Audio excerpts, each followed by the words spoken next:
დღეს თბილისის საქალაქო სასამართლოში ერთიანი ნაციონალური მოძრაობის პოლიცსაბჭოს თავმჯდომარის ლევან ხაბეიშვილისა და პოლიტიკოსის მურთაზ ზოდელოვას საქმის არსებითი განხილვის პირველი პროცესი გაიმართა. საქმეს მოსამართლე ირაკლი ხუსკივაძე უძღვება. ლევან ხაბეიშვილს ბრალდების მხარე უკანონო ქმედების ჩასადენად მოხელისთვის ქრთამის დაპირებასა და სახელმწიფო ხელისუფლების დამხობისაკენ მოწოდებას ედავება. მას 7 წლამდე პატიმრობა ემუქრება. რაც შეეხება მურთაზ ზოდელოვას ამ საქმეზე მას სამართალწარმოების განხორციელებისთვის, გამოძიებისთვის ან დაცვის განხორციელებისთვის ხელი შეშლა ედება ბრალად. ოპოზიციონერი პოლიტიკოსები თავს უდანაშაულოდ მიიჩნევენ. ლევან ხაბეიშვილმა პროცესზე შესავალი სიტყვით ისარგებლა და თქვა, რომ მას ბრალი არა ქმედების, არამედ მისი განცხადებების საფუძველზე აქვს წაყენებული.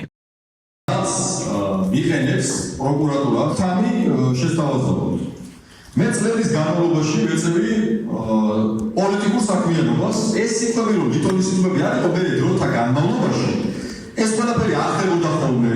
მე ვიღაცას დაიჭერდნენ კორუფციაზე, ეს ხოლმე მართალი ყოფილა. ასევე მე თბილისის საკრებულოში ვეწეოდი პოლიტიკურ საქმიანობას. აყალდების პირობებშიც კი მიწევდა ეს საქმიანობა განახორციელებინა და რაღაცა კონკრეტული სიკეთეები მიმეღო და ფული მიმეღო და გავლენაც მინდოდა კიდე პარლამენტარი ვიქნებოდი აი ამ გაყალდებული არჩევნების პირობებშიც კი და სარგებელის მიღება თუ მინდოდა და გავლენები მინდოდა აღარ ვიქნებოდი იქ სადაც 11,000 ლარი ხელფასი და მოიწოვდი ცხოვრებას და ვიქნებოდი კარგი. ეს შეიძლება ვიღებ მომისაჯოს 7 წელი, 9 წელი, რაღაცა 14.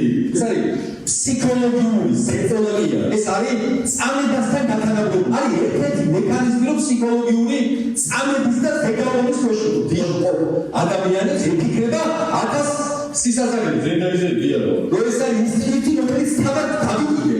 ეს ჩემი ინსტინქტია რა, მიდაგებიარო. თორე როგორ შეიძლება საზოგადოებას ვეკითხები, როგორ შეიძლება თამა ჩაითვალოს პოლიტიკოსის საჯარო დაპირება. ნაციონალური მოძრაობის პოლიცსაბჭოს თავმჯდომარე ლევან ხაბეიშვილის უსმა 11 სექტემბერს ტელეკომპანია ფორმულას ეზოში დააკავა. ხაბეიშვილთან ერთად 11 სექტემბერს დააკავეს მურთაზ ზოდელოვაც. ზოდელოვას ხაბეიშვილის მობილურის გადამალვას ედავებიან, რომელიც მას დაკავებისას პოლიტიკოსმა მიაწოდა. ზოდელოვას ამ საქმეზე ბრალი გამოძიებისთვის ხელი შეშლის მუხლით წაუყენეს და გირაო შეუფარდეს. მოგვიანებით 4 ოქტომბერს ზოდელოვას სახელმწიფო გადატრიალების ორგანიზების ბრალდებით დააპატიმრეს. მურთაზ ზოდელოვას ადვოკატის ბექა ბასილაიას თქმით, მისი დაცვის ქვეშ მყოფ პირს გამოძიებისთვის ხელი არ შეუშლია.